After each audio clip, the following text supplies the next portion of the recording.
Hello! Welcome to Tampon Talk with Mary. Welcome to the show that only airs once a month. Quick story. I was trying to think of one that I didn't bring up on the last episode of what I did, but I found this new annoying thing where my period decided that it was going to finish itself out by spotting for 3 days. So I thought I was done for at least 2 of those days, so I ruined 3 pairs of underwear. So that was nice. But, so is life. But, nice brief. Anyway, I would like to introduce my guest, Florence. Hello, tell us a little bit about yourself. Hello, I am Florence. I'm the director of the Vagina Museum, which is the project to build the world's first bricks and mortar museum dedicated to the gynecological anatomy. Which is so cool. Yeah, thank you. Yeah, because I think I was jumping around on your website where you were saying that, well, there's a penis museum and there's not a vagina museum, which is great. And like I think I had found your Instagram and was intrigued from there. So this is, yeah. Oh, I love our Instagram. I do too. Good. Yeah.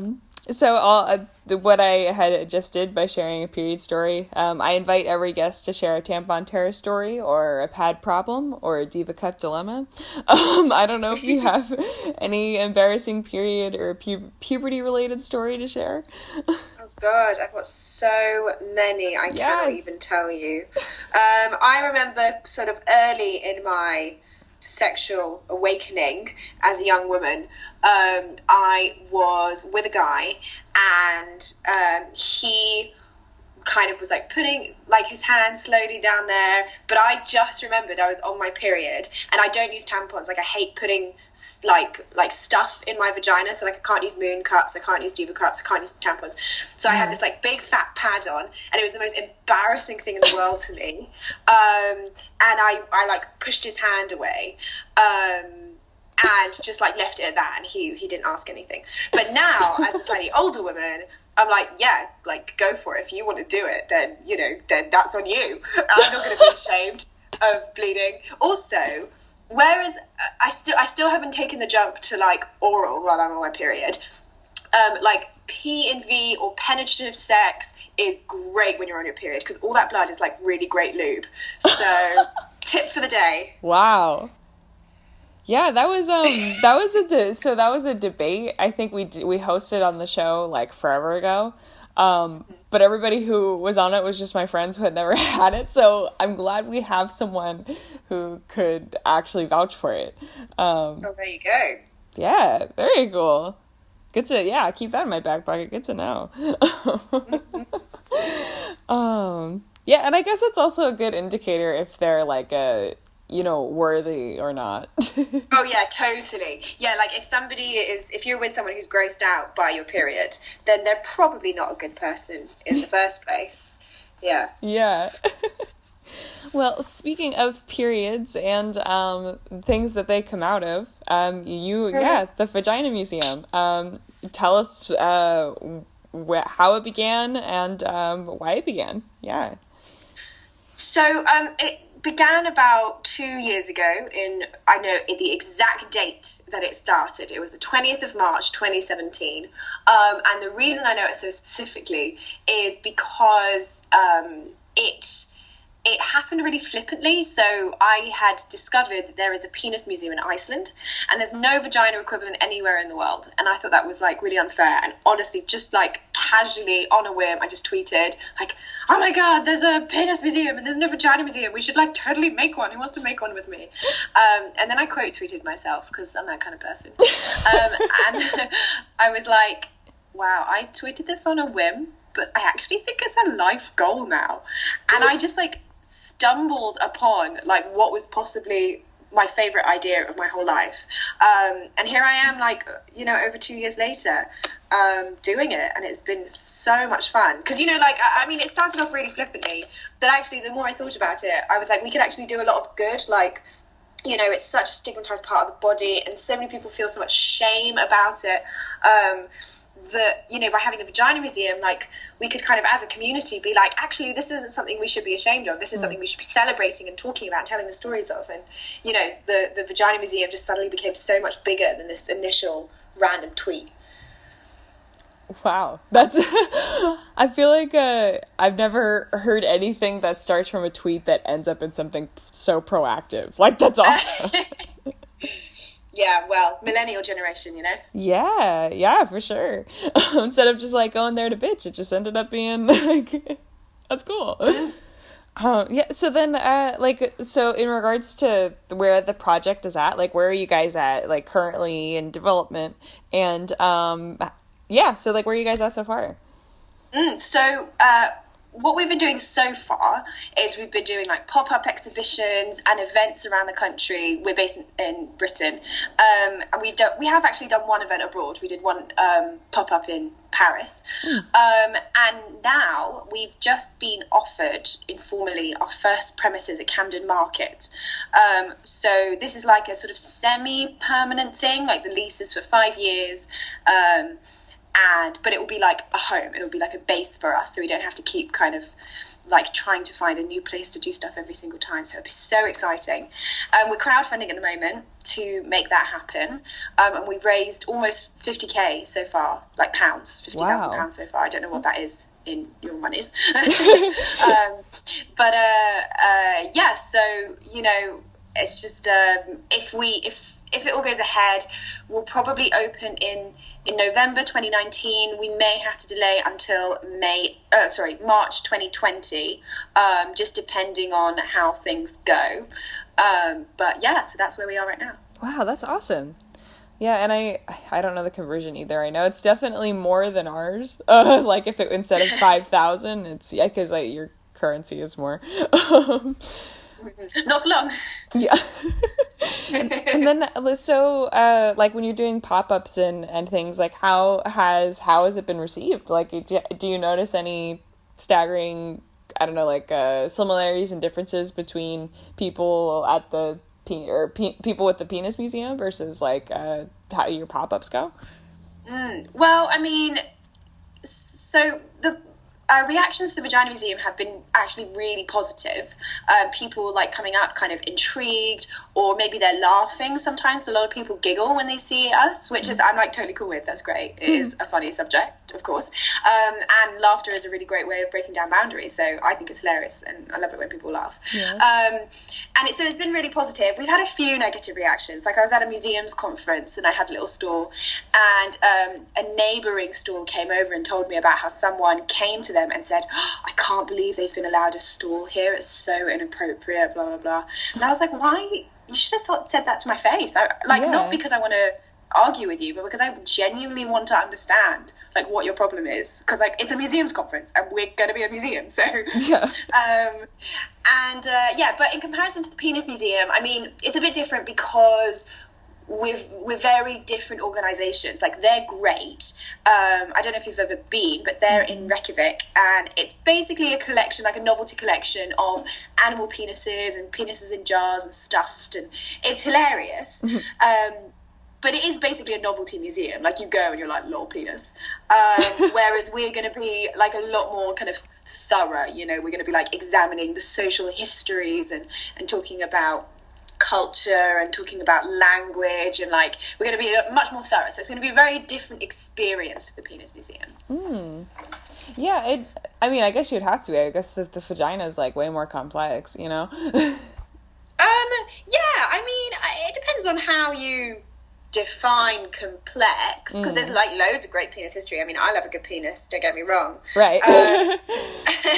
But like I think vaginas are more interesting, at least to me, because it's so much like richer. Like penises, they're kind of like, oh, fertility festivals, funny sculptures in Pompeii, and that's kind of like it. Whereas the vagina, there's just like so much there, because, you know, we can talk about the oppression of women's bodies, we talk about sex, we talk about childbirth, we talk about trans people and intersex people. There's like so many stories there that I think maybe the penis doesn't have the same kind of like rich, complex history. Yeah. I don't know. Yeah. Or maybe I'm biased. No. Hey, you know, maybe me too. No, yeah, I think I agree, because even on on every, I don't know, let's just say orgasms, for example, is that like how women can have orgasms, like vaginally, clitorally, whatever, versus like a orgasm that like anyone with a penis would receive. Just even on that level, is that like it's a completely different ballpark in both. Yes, but yeah, I completely agree. There's a lot there. Yeah, and I guess in terms of, because I mean, it sounds more it's not as pop up. It sounds more educational. And I guess as a follow up question, in terms of like, I don't want to say like displays, but just cause I know your Instagram is more a lot of different art that like where vaginas are the subject matter, like that kind of thing, which is awesome. But just, do you have any like examples of other I guess types of exhibits or like things that people would see in the museum? Yeah, oh my god, there's going to be so much. Well, in the one in Camden Market, it's going to be like comparatively small to what the Ultimate Dream is. So we're going to have one exhibition on at a time that kind of like rotates every few months or so. You might see things about, okay, so since this is a period podcast, you might see an exhibition I really want to do about the history of period products, because like how all our various period products were invented is just so amazing. Like, did you know how the first disposable pad was invented? No, I don't, actually. So, well, you're about to find out. Yeah, so it was nurses on the front lines of, I think it was the First World War, and they were using these new, like, cellulose bandages for, like, bullet wounds and stuff.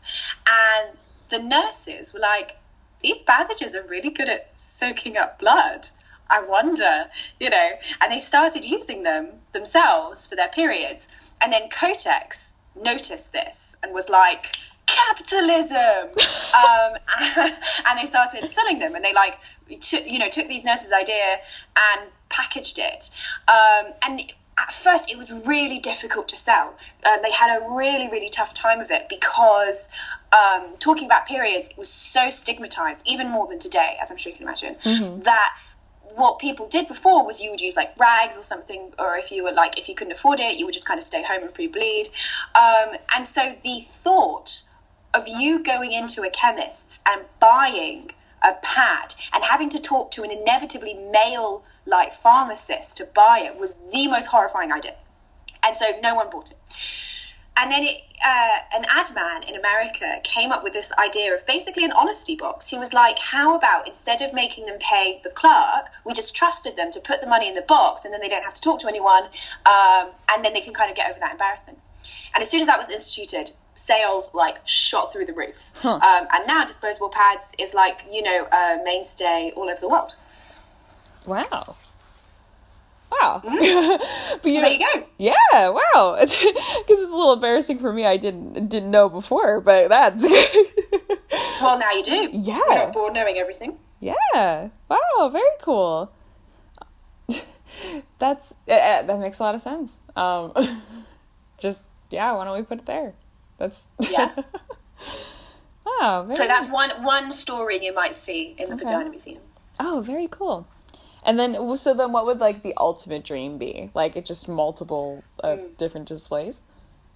Yeah, so the ultimate dream is to have, like, a really big museum where we have a permanent collection that examines the gynecological anatomy, so everything from the ovaries to the clitoris and all in between, from a holistic, encyclopedic point of view. So what that means is we have collections about, for example, the science and the research and the medicine and the health that has gone into the anatomy, examining the culture, so like the art, the music, the books, the plays, to the societal side of it, so the language we use, the legislation we have around it, myths, legends, religion, all these sorts of things, to the, just like the history, the kind of thing you would expect to see in a museum, like the history of period products, like I said, the history of sex work, the history of gynecological medicine, the history of trans people, all these like all these different topics. We'll have this permanent collection, so it'll be a huge museum, as I'm sure you can imagine.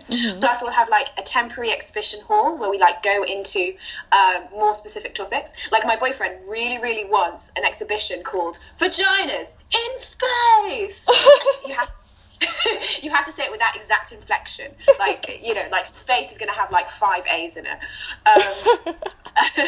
Yeah, like, you know, the famous story about Sally Ride. You know Sally Ride? Yeah, how she was like the first female American astronaut in space, I think. Yes. And when she went up, NASA asked her if 100 tampons would be enough.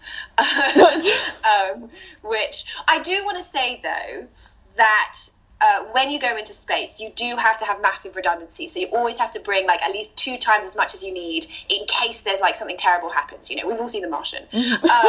But even like 100 tampons is excessive for like a single period. She was going to be in space for like a really short time. So anyway, so we'll have the temporary exhibition gallery, and then we're going to have like outreach projects and lots of events, and it's going to be just like a lovely kind of place for people to have these conversations in a, you know, in kind of like a safe space where people can talk about difficult topics without being, you know, judged or being afraid. So it's just, that's kind of the ultimate dream. Wow. But it obviously takes a huge amount of work. That's like a big project. You can't go from nothing to humongous museum. So that's why we're doing this like Camden Market. It's kind of like a pilot museum, as it were. It's kind of like us, you know, flexing the muscles, proving to the world why we're needed, trying out some different ideas. And then once we've done that for a few years, that's when we're going to start working on that permanent museum, like the ultimate dream. And that ultimate dream will probably take about 10 to 15 years to come to fruition, just because that's how long museums take. They're just like a really slow sector. Yeah, that's so exciting. I want you to maybe in 20 years or a longer time start one in America. I think we would accept it. I don't know, maybe in the more liberal states we would, but I think America definitely needs it. I would love to do it there. I mean, the only reason I'm doing it in Britain is because that's where I'm from and that's where I live. But something that I would really like to do is the exhibitions that are in Camden Market, when they finish, we're going to be touring them, hopefully. So who knows, maybe I can like come to your local museum in America and bring the exhibition. Heck yeah, that'd be awesome. And we could tell everyone on Tampon Talk to go, and then it'd just be all these people of vaginas, and it'll be a whole big thing of just a bunch of vagina love. Beautiful. Well, and then, so how can we follow and support your mission? I know you said you were crowdfunding. Can you just tell us a little bit about that? And we can also put the links in the description as well of the episode. Yeah, of course. So we're crowdfunding. The crowdfunder link is really easy. It's just crowdfunder.co.uk/Vagina Museum. Our website is vaginamuseum.co.uk. And our social media handles are, for Twitter and Instagram, we're vagina_museum. On Facebook, if you search Vagina Museum, you'll find us. But our actual link or our handle is facebook.com/VMuseum. Because I tried to do Vagina Museum and Facebook was like, that's a naughty word.